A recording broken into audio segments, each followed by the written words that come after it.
Yung buhay namin puro lang kamalasan, kasabay ng pagpasok ko sa mundo ng paangasan. Pero ayos lang kasi ito ang gusto kong lakaran. Nagulat sila nung biglang lumipad yung akala nilang basahan. Teka muna, dangan-dangan, wag masyadong malakas. Pumuputok na sa loob kasi maraming palabas. Baka meron dyang galit pero hindi lang nila malabas. Hindi kasi ako makasarili kaya pati sila hinila pataas. Teka, ang dami nagbago, ugali pati na mukha mo. Ganyan na ba yung mga dapat gawin para mahalin ng mga tao?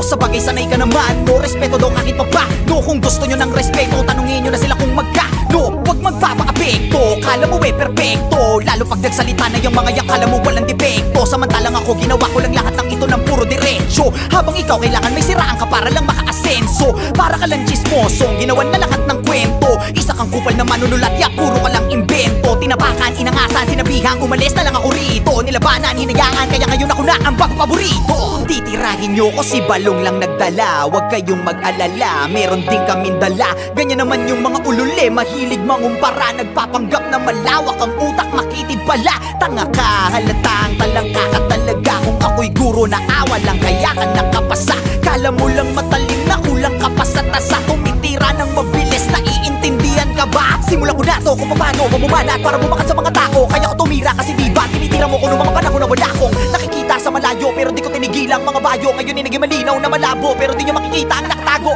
Kala mo yun na di patapos, mga tira ng dila ko di patapon. Nakapila ka di ba, halika ngayon para malaman nila yung kuting sa leon. O siya, sige na, malakas ka na nun. Dapat alam mo na yung panahon, samantalang ako isa na'y mabaon. At alam ko na rin bumalik pa ako.